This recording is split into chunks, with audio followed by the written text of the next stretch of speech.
The Community Solution is an organization exploring the peak oil crisis. Its focus is on local community-based solutions that reflect the values of cooperation, conservation, and curtailment.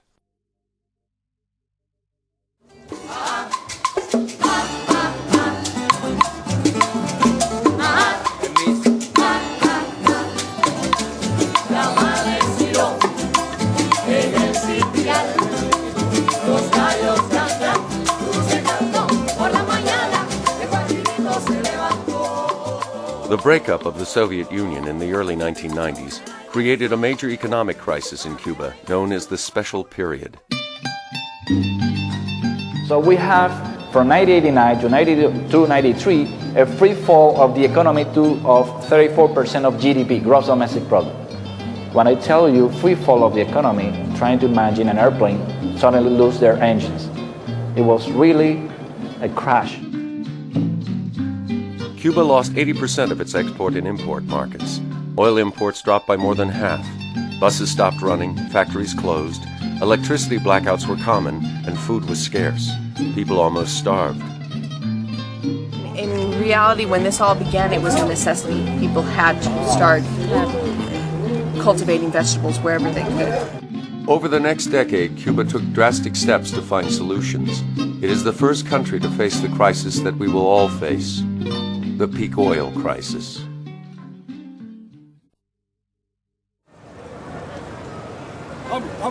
Vamos. 2 years ago, we learned about a concept called peak oil, in which we will find that oil production is sort of reaching a peak sometime in the next few years and will be going down, and that implies basically a major change in our way of life.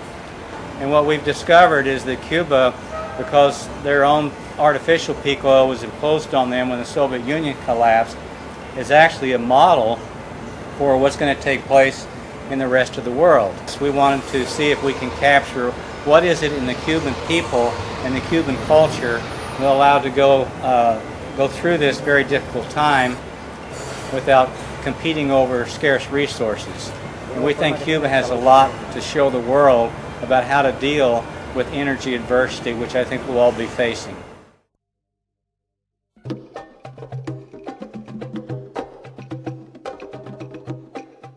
In 1949, oil geologist Dr. M. King Hubbert developed the theory of oil depletion, making the prediction that the fossil fuel era would be very short.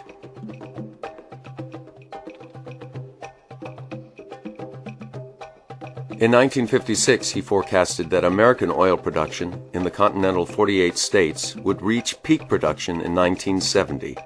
Production did peak that year, as he predicted.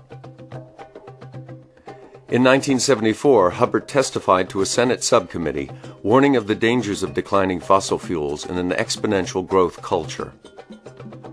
The U.S. oil peak in 1970, combined with a crisis in the Middle East, led to severe oil shortages and an economic crisis in the country. Americans experienced record high interest rates, long gas lines, the highest gasoline prices in history, recession, and a declining stock market. Government films were produced explaining the problem. We were caught by surprise with a crisis that could recur and recur unless the entire country recognized the dangers of a quite real energy shortage. Our industrial progress and economic growth was fired by what many seemed to look on as endless energy. But warning signs were there. I think it's going to end with everybody changing their habits. During this time, gas purchases were restricted to every other day, long gas lines appeared, and the speed limit was lowered. President Carter formed a task force, which in 1980 published the Global 2000 Report to the President. The report pointed out that by the year 2000, half of all the oil available in the world would have been consumed. Carter had begun a new energy policy. Tax credits were offered for alternative energy, and wind turbines began to appear on the landscape. But then Alaska's Prudhoe Bay and the oiled fields of the North Sea came online.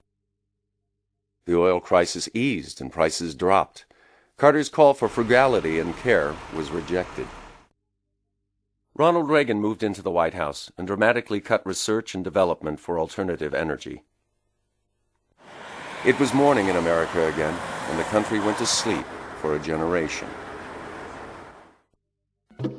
But the problem didn't go away, as oil consumption continued to increase year after year.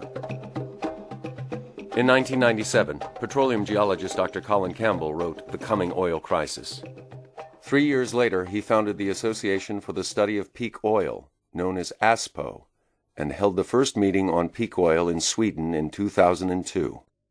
Dr. Ken DeFay, a Princeton oil geologist, published Hubbert's Peak in 2001, followed 2 years later by Richard Heinberg's seminal work, The Party's Over. In 2005, Matt Simmons' book, Twilight in the Desert, challenged the stated oil reserves of Saudi Arabia. A flood of books and magazines began to appear on the market. 25 books were published in 2004 and 2005, and hundreds of articles in newspapers and magazines.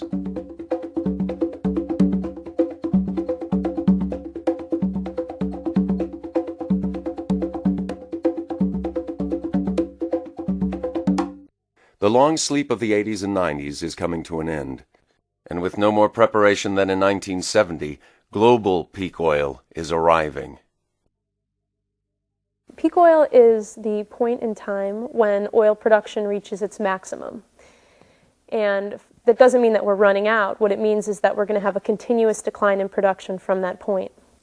Peak oil occurs when a reservoir is about half empty. Reservoir pressure drops to the halfway point, and so less and less oil will be extracted each year. World oil production grew slowly until the 1950s, then accelerated until the late 1970s, dipped for a few years because of the Mideast crisis, and then began increasing again. In a few years, we'll hit the ultimate peak when half the world's oil will be gone. Oil production will begin to decline. At the same time, world oil demand will continue to grow, and world population is increasing along with it. What peaks is not total oil, it's the easy oil to produce. What's left is the less desirable oil that you couldn't get out in the first place very fast. It takes more energy to produce, and a far smaller quantity comes from each well. Oil is finite, natural gas is finite, coal, uranium, all these are finite fuels. So there's going to be a peak for all of these, and peak oil is just the beginning. The effect on our culture could be extreme. Our economy and our way of life are based on consuming oil and other fossil fuels. Each person in the U.S. consumes the yearly per capita equivalent of 10 barrels of oil for food, 9 barrels of oil for automobiles, and 7 barrels of oil for their homes. The major use of fossil fuels is for food production. What peak oil means is essentially a limited supply. World oil discovery peaked in the mid-1960s and has been declining ever since. Right now, we're consuming about 5 barrels of oil for every one that we discover. That is an unsustainable amount and can't be continued much longer. But at the same time, we have increasing demand throughout the world, especially in developing countries like China. Now, in 1993, China had 733,000 cars on the road, and by the start of 2004, they had 6 million cars. By the end of 2004, they had 8 million cars. They've convinced people that it's nice to drive. Well, the whole vision for these developing countries is that they're going to be like America someday, and that the people are going to be able to consume the way that Americans have consumed. But that's not going to be able to happen. And that's not even possible for America. Americans won't be able to consume like Americans today. Peak oil is unprecedented. We've never become dependent on fossil fuels before in human history, and we've never experienced a peak in fossil fuel production. So we're flying blind as a global community. And so we need examples. We need some sort of laboratory experiment where we can run this and see, what's the best way to do it, what's not so good, and so on. And Cuba provides us with that because Cuba has already undergone a kind of energy famine.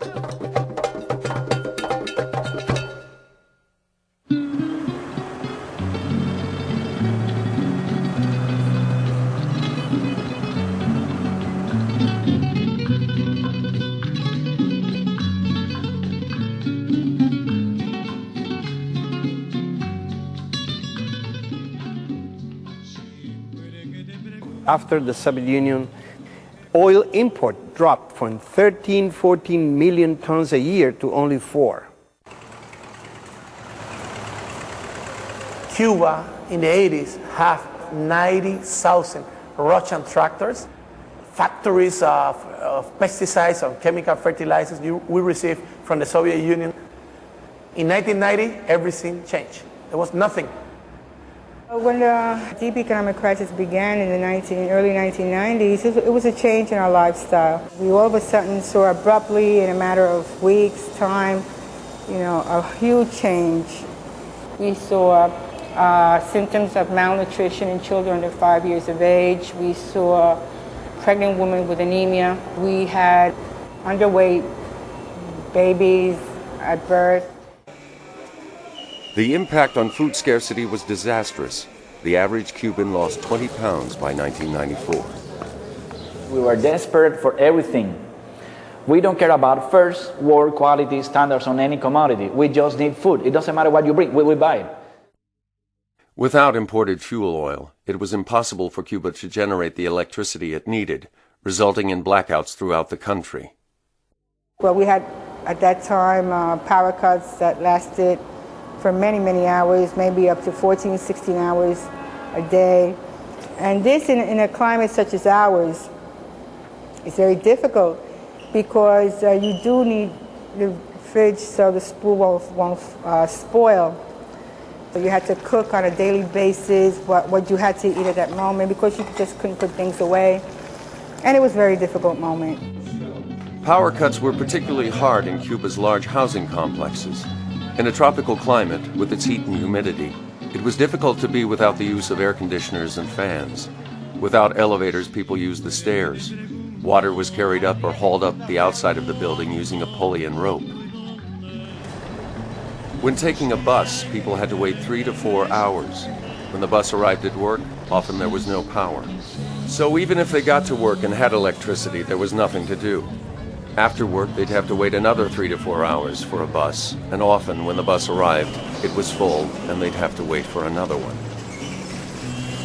The government imported 1.2 million bicycles from China and manufactured 500,000 more. We had to then learn how to use bicycles, and bicycles were distributed all around the country to try to get to our workplaces. Doctors went to the hospitals, on bikes, without any culture of using bikes. It was just political will, that was it. There's no other way. In 1992, the United States tightened its embargo on Cuba. Any ship that docked in a Cuban port was denied access to the U.S. for 6 months afterwards. Almost overnight, $750 million worth of food and medical supplies to Cuba were halted. A few years later, the embargo was intensified, and foreign businesses working in Cuba were barred from entering the U.S. Cuba's access to foreign capital was crippled. In the case of Cuba, you try to suffocate a country. You deprive the country of access to financial sources, so Cuba cannot have access to the World Bank or to the IMF for good. An American dollar reached 150 pesos. And the average salary is like 2 pesos. No? There were people that were making $2 a month. So money was not useful to get stuff. So we end up being like an experiment, no? Like with controlled conditions. Like nothing or very little things can get from the outside, so everything has to happen from the inside. During the first 5 years of the special period, government food rations kept the crisis at bay. These food distributions guaranteed a minimum level of food to each of Cuba's citizens. And it was invented when we lost diplomatic relations with the U.S., no more economic relations with the U.S., and in order to prevent hoarding.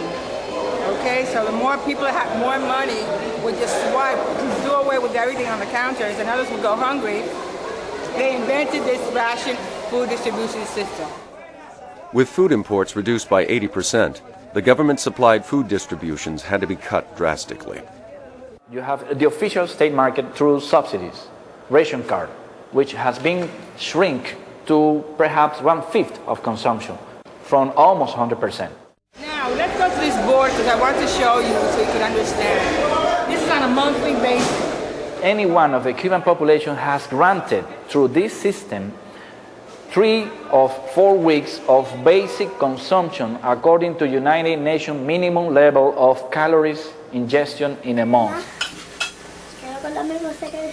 To complete the 4 weeks basic level, it could come in the form of subsidized food on your workplace, lower prices, so you pay meals at subsidized prices. So that allows you to pay only weekends or nights meals. So there might be a week, okay, that you might have to buy extra, purchase extra. It depends also on your consuming habits.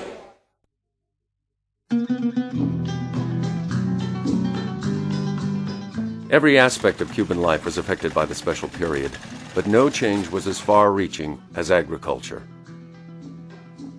Cuba had committed to the Green Revolution, a system which requires the massive use of fossil fuels in the form of natural gas-based fertilizers, oil-based pesticides, and diesel fuel for tractors and other farm machinery. The country's agriculture was more industrialized than any other Latin American country, and exceeded the U.S. in its use of fertilizer. The Cuban agricultural conventional Green Revolution system never was able to feed the people. It had high yields, but it was not oriented to the plantation agriculture, open economy. We export citrus, tobacco, sugarcane, and we import the basic things, 55% of the rice, more than 50% of the vegetable oil, of the oil and the lard that we consume. So the system, even in the good times, how people here remember, never fulfill the basic needs. Cuba's agriculture began to falter as one problem after another halted production. Fuel and parts for tractors were almost impossible to find. Seeds, tools, animal feed, and vaccines were scarce. Esto trajo como consecuencia que el de estar aquí era prácticamente una agricultura de supervivencia. Y los insumos que había de químicos ya no existían. Por ello que se dejó de la harina de trigo, los fertilizantes, los granos, el aceite. Fue un golpe muy fuerte. Y muchas personas pensaban que el proceso podía colapsar en 3 meses o 6 meses. Y realmente fue una etapa muy difícil para readaptar la economía a las nuevas condiciones. The lack of fuel drove us to have a very big shortage of food. So people, they end up squatting places in the city and growing food there. Without knowing how, because there were engineers, there were doctors, there was not farmers. A drastic effort to convert every piece of arable land to organic agriculture was begun. During the special period, Cuba was able to help prevent famine through an urban agricultural movement. Every vacant lot in the city was turned into orchard. At first, urban gardening was an ad hoc local survival response to the crisis. They needed food, they didn't know how, and they just did it, trial and error. And there wasn't space. They have a problem with garbage, dumping, rats, so they fixed all of those problems, get rid of the garbage and start growing things there. Another thing during the special period was the identification of idle plots of land, right, that were cleaned up by the community and turned into agricultural gardens, urban agricultural gardens. Hearing of the crisis, Australian permaculture experts came to Cuba to assist in developing new ways to garden and raise food. So in October of 1993, the first 2 Australians came. And so we started to design the rooftop garden in that place. And after that, we got this small project. For us, it was a lot of money, $26,000 American dollars. And we started to do a train-the-trainer course. They're one of the largest capacity centers for permaculture in Havana, and they themselves have trained over 400 people. Not only have, through these workshops and courses, has the community learned about permaculture, but they here in the center have learned a lot about the community. For example, if someone comes here and they have a health problem, they do whatever they can to help with that, but also they serve as kind of a reference point. They will go and look for the specialist and bring them here, so it's a mutual relationship. The people cooperating with and caring about each other are the main factors that we need to encourage. We can all plant fruit trees, we can all have water catchment devices on our roofs. It's not the technology, it's the human relationships. The neighbors are starting to see the possibilities of what they can do in their spaces, and they're starting to create natural gardens on their roofs and also in their patios. Cubans, who formerly lived on the equivalent of just $2 a month, found new ways to supplement their income. These grapevines have a lot of uses. It provides shade, so you have a little patio area. You also can make wine out of the grapes, and it's very good for the family economy, because if you do it well, you can get about 10 pesos for a bottle of wine. Cubans' view of agriculture has changed dramatically. Farmers are now among the highest paid workers, and people from all fields are attracted to the profession. I'm a musician, mechanic, mechanics, automobile mechanics, diseñador de equipo electrónico, designer of the electronics, and nothing of this I am doing. Esto solo. Only this. Only animals. Just animals and these plants. So he's an urban farmer on top of his house. The farmers in Cuba are not the poorest people in the society. On the contrary, they have food, so they don't have to spend their money on food, and they sell food, so they make good living. No? So it is important to take that in account. That is another way to dignify the people that grow food. With a very low cost, we were producing food, and now we have more than 1,000 kiosks allocated in the city that provide you with fresh fruits and vegetables produced in the neighborhood. More than 50% of the total vegetable needs of the Havana's population, 2.2 million inhabitants, is supplied by the urban agriculture. In small cities and towns, urban gardens are even more productive, providing 80 to 100% of the fruits and vegetables they need. Urban agriculture supplies food locally, eliminating much of the need for transporting food over long distances. The country has 169 municipalities. So 5 kilometers around the municipal towns also are considered urban agriculture. So it's a national system that is employing more than 140,000 people, actually. It's creating jobs. It's a growing sector of the economy, and it is very important. And we're very proud to say that.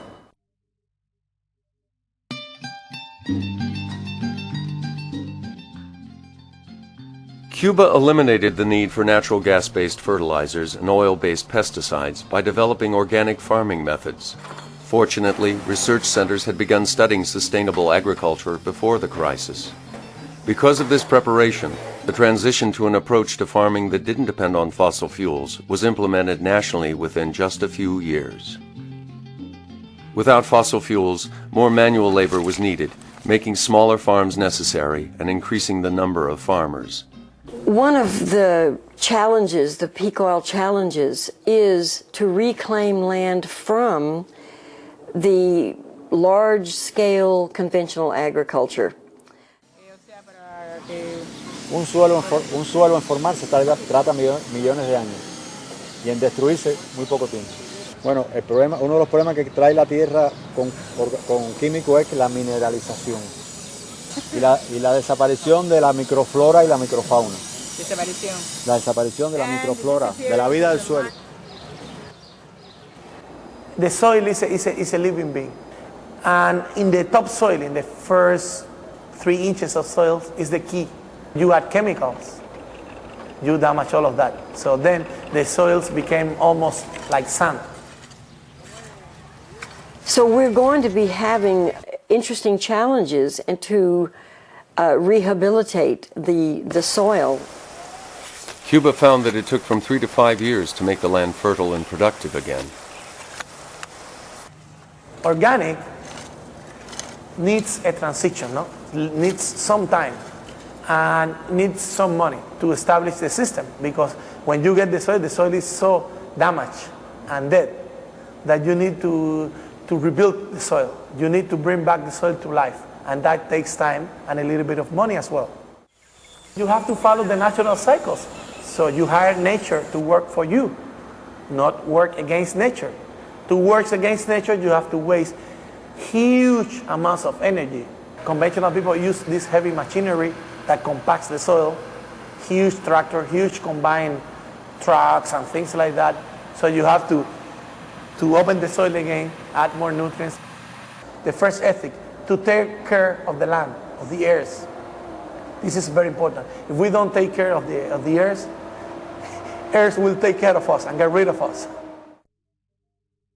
Entonces los institutos de investigación empezaron rápidamente a acomodar la agricultura a una agricultura orgánica, tanto desde el punto de vista de pesticidas como de nutrición.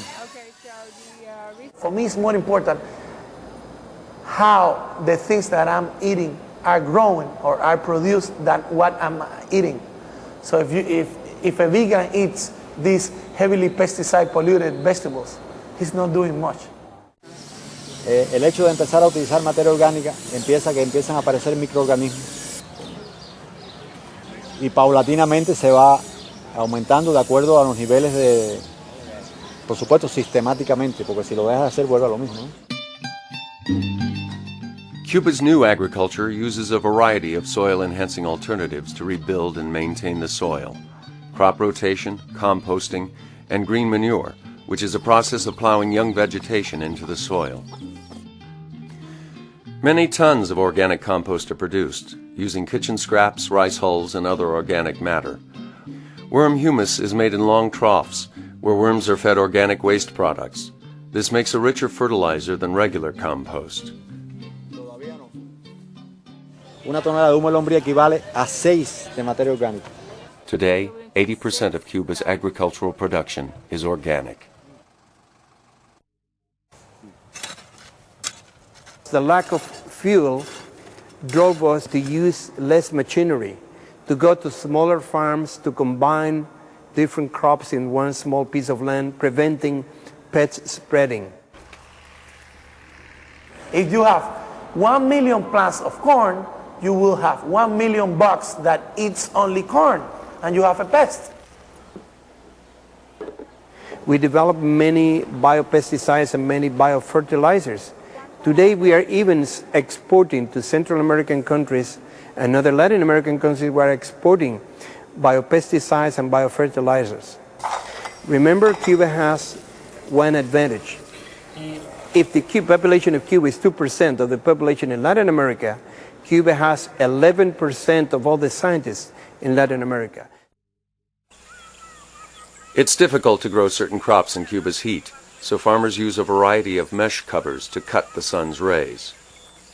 We can extend the season and just using something as simple as putting a fabric, a porous fabric over a simple structure that you can remove when a hurricane is coming and you can build again. It's very simple, and this fabric also allows you to control the pest because you not only reduce the radiation and the heat, but you also reduce the number of bugs entering into the area. In the 80s, in Cuba, were used 21,000 tons of pesticides, chemical pesticides. Now, it's 1,000. We are using 21 times less pesticides. This is good for the environment, this is good for the health, and this is also good for the soil. Cuba uses crop interplanting to reduce the need for pesticides and make their agriculture more sustainable. Nobody fertilizes a forest, and nobody irrigates a forest. The forest do by itself. So if you are able to create like something like a food forest, your main effort is like pick the fruits and pick the products. And so in that way, the effort is less. You work hard in the very beginning, but once the system is established, you work a lot less. It's what we call lazy people agriculture, but it's because you are working with nature, not against nature. These people in the conventional system work against the nature. Arriba!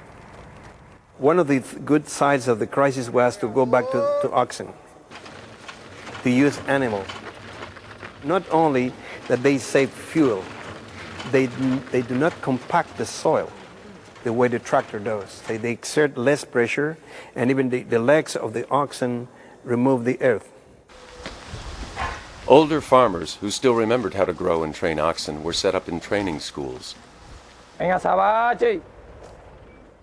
a little over a year, most cooperatives had someone trained, and the process of raising thousands of oxen had begun.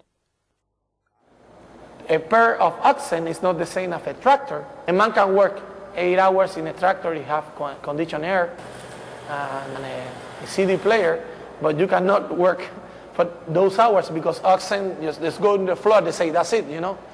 But you need also to train those people and train the oxen as well.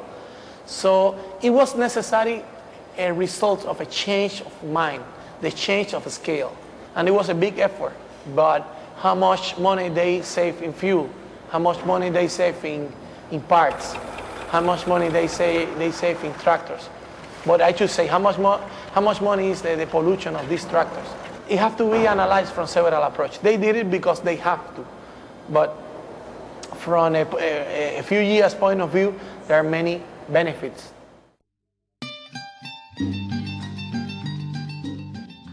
To increase food production, the government worked with farmers to find local solutions. The result was smaller farms and cooperatives with a high degree of privatization and autonomy. 40% of the large state farms were divided into privately owned cooperatives. Tens of thousands of acres of land were leased rent-free to small farmers. Decision-making was localized with fewer state regulations. 2 requirements. You grow things there. If you don't grow things there, we take you the place away from you and give it to somebody else. And second, that the land is delivered to you in usufruct. Usufruct is an old Roman word that means that you can use the land without paying taxes or without paying for it. But if this land is needed for another purpose, it can be like you have to give it back to the government. These smaller farms and cooperatives were better able to use the new sustainable practices vital for growing food organically. 12 to 50% of the total arable land is in private hands in Cuba. So these are the private farmers. They are by far the highest production per acre and per person. In second places, it's like co-ops, cooperative. They are the second. And third is like huge government states. These new private farms and co-ops also began to function in new ways. But we have credit and services co-ops. What does that mean?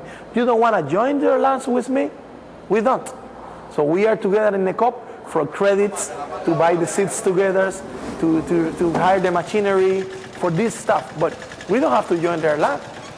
So it's a way of decentralized, but centralized at the same time. Thousands of families moved to rural land. With land rights guaranteed, a sense of ownership led to greater productivity. Private farmers' markets and new export markets led to greater production. The communities have changed. It's the local economy. People were exchanging things. Many of these gardens, they supply for free food to elder people's circles, daycare centers, schools, working centers, pregnant women, and they do it for free, and they don't do it because it's compulsory. They do it because they want it. They want to do their little part to the society. But in other places, people don't know their neighbors. They don't know their names. They don't say hello to each other. Here, no, the neighbor knocks the door and say, I need some salt, I need some sugar, whatever. I brought you an avocado. No? And recover this sense of neighbor. For me, it's not going backwards.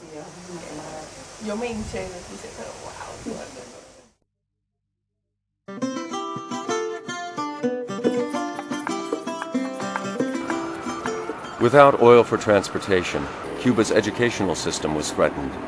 Decentralizing universities provided people with access to nearby schools for higher education and lessened the impact of fuel shortages.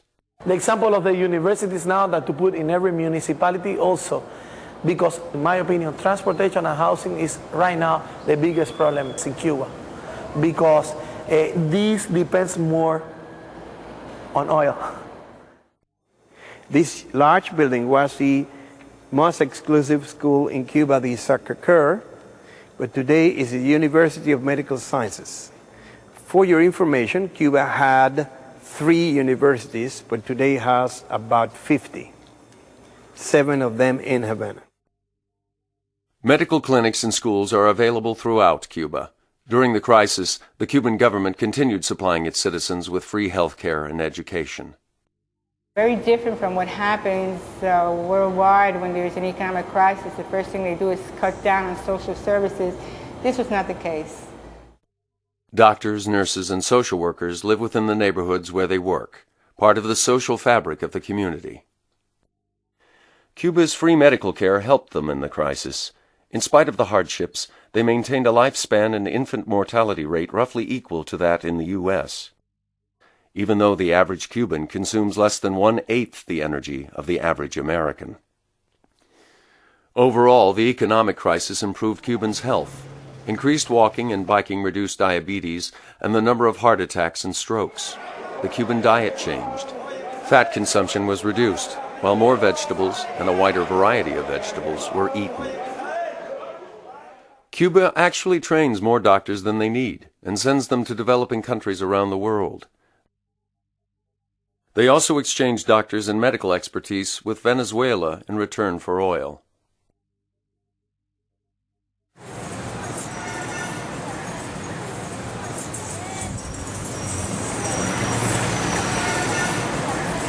When I look at other countries, developed countries, everything goes around making the automobile more efficient. How much energy do you need to produce a car? You have to spend energy on producing a car, and later you have to find the fuel to make the car move. So think about reducing the number of cars. During the worst of the crisis, there was very little fuel for cars. The freeway and country roads were almost empty. Cuba needed to develop a mass transit system overnight. With few resources, they had to be innovative. Old trucks were made into buses with canopies to keep off the rain and steps welded on the back. Another solution was the camel, a trailer pulled by a semi-tractor that can carry up to 300 people. In Havana and other provinces, carpooling and hitchhiking are common. Government cars are required to pick up anyone who needs a ride.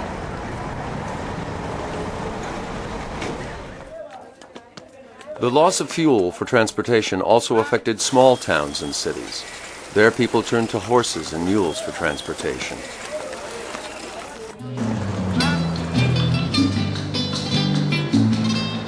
During the first years of the special period, bicycles were a necessity. This was not easy for Cubans who had been used to cars and buses. It requires more consciousness and more awareness about the use of the bicycle, that the bicycle is not something that we have to use because we don't have fuel or we don't have buses in the city. The question is that the bicycle never contaminates, is more healthy, and for short distances is very practical. But if you have to move 20 kilometers a day back and forth, 40 kilometers a day in a Chinese bicycle, no gears, all steel, after 5 years you hate it. And that was what happened in Cuba. Like at some point when there are a little bit more camels and buses, people just quit because they were sick of it. One day people start thinking about the end of the car. There will be an era, a moment in the life. So one day the car appeared and one day the car will disappear. The car will be something that we will remember as a moment in the development of the mankind.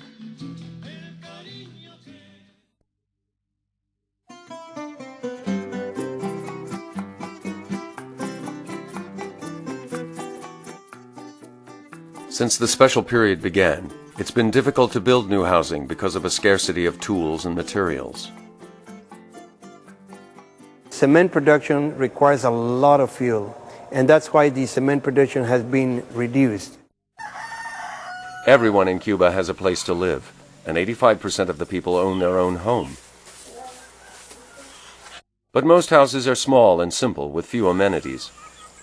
In the countryside, that means a small house with a living room, kitchen, and 2 or 3 bedrooms. Rural housing has the advantage of more open space, where people can grow vegetables and fruit and raise livestock.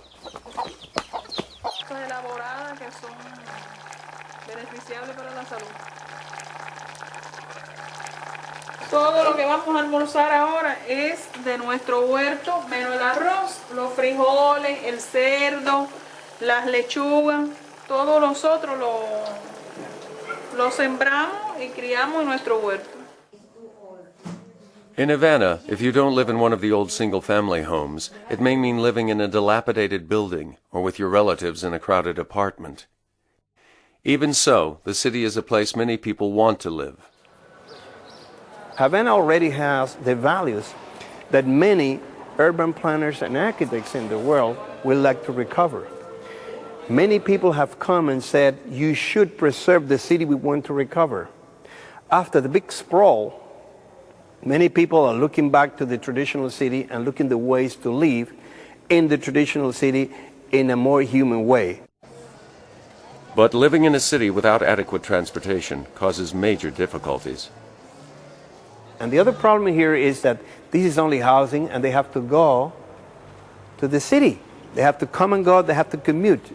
And they have to spend time in looking for a transportation between the city and the neighborhood. To reduce the long commutes, new mixed-use developments include schools, places to work, and places for recreation within walking and biking distance of people's homes. Everybody must use the same space. So design provides a common space for everybody. This is a way to keep your community alive.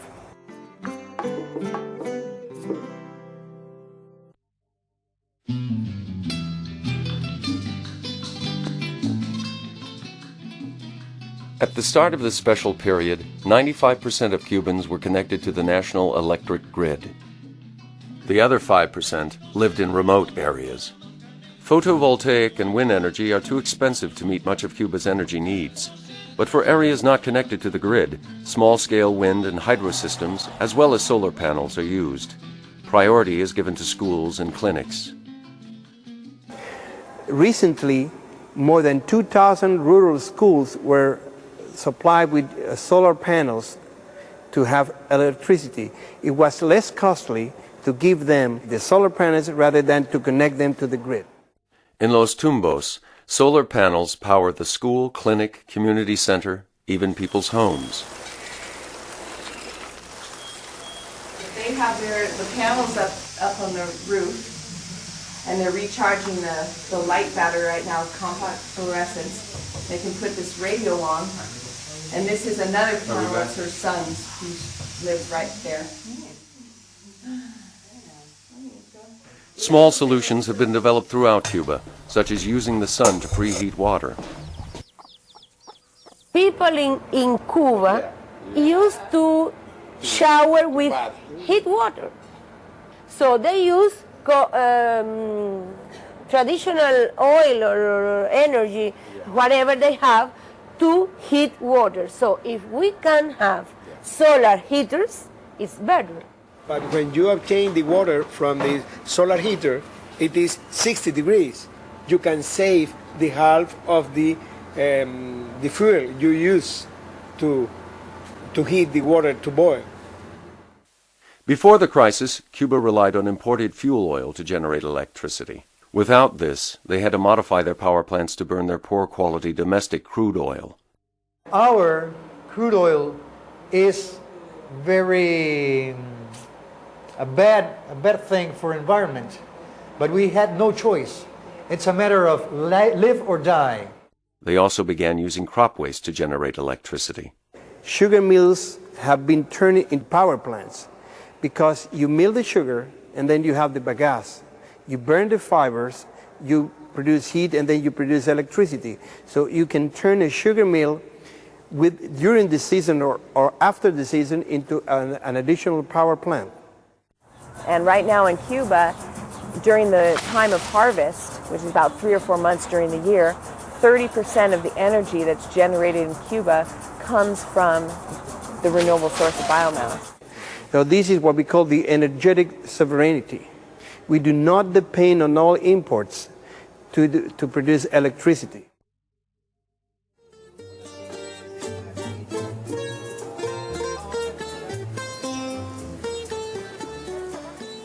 The problem is what the people said about Cuba in the States is not what we are doing here. Many people there think how they can survive if they don't have anything. Okay, come here and you can see how we can survive. And in this way we can begin to understand each other and to know how to think. Mankind is burning in 1 century all the oil accumulated by nature during millions of years. And that is absurd, completely absurd. I don't see that countries who depend largely on imported oil are thinking about alternative sources of energy. They are just planning for the next week. If I'm in Cuba, I say, people, we have problems. We must turn off all the lights that we are not using. And everybody said, okay, we are going to turn off. But if I say in the United States, people, we must turn off all the lights because we need, everybody say, why, if I pay? The problem is we must change how we think. You know, the idea of peak oil is that things are going to change and there's going to be less. I think Cubans understand that on an international, global level because island people have that innate sense of a limited resource. And also they realize in terms of energy, if they want to be politically independent, they had to be economically independent. To be economically independent, you have to be energy independent. Is oil going to last in the next 10 to 15 years? Who knows? Maybe not. Maybe in Cuba we find an enormous oil tank underground for 50 years more. Oh, wonderful. We have 50 years more. But the security of supply is getting more risky day by day. And there is also this hope to find in the deep waters of the Mexican Gulf good petrol. But people don't think about that as an asset. No, we're going to improve their life here. No, we're going to sell it, you know, because people know that we don't need that to live. You know what I mean?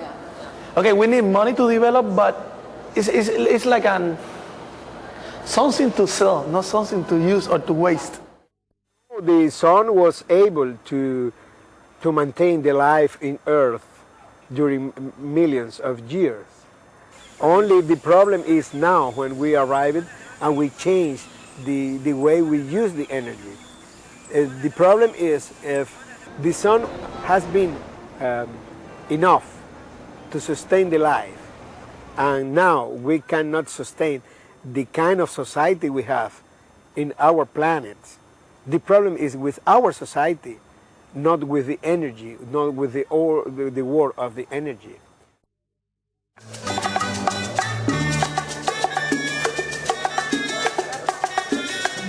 Quisiera darte, mi niña, un viaje a la luna, que todo aquello que anhelas pudiera ser.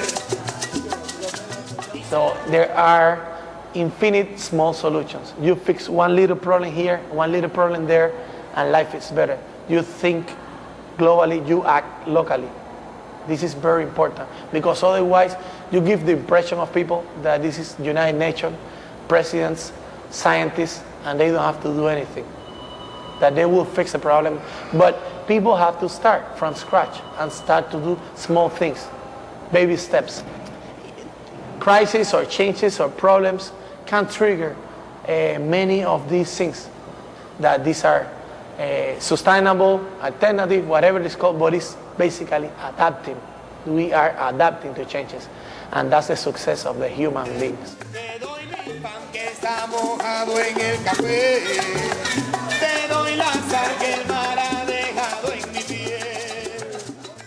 What we must know is that the world is changing and we must change the way we saw the world. And one of the things we need is more friendship, more love, because we have also only one world. The world is only one. and it's for all of us. Te doy mi pan, te doy mi paz, te doy mi Dios, te doy mi sal. I think we could learn a lot from each other and reflect more on how to be happy with less and how you really don't need that much, you know, to be happy. I think that that's a challenge, a world challenge.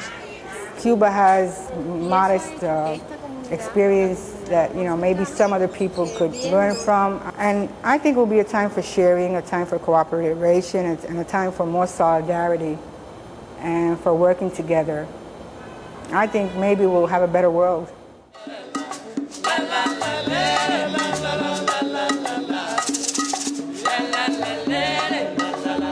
La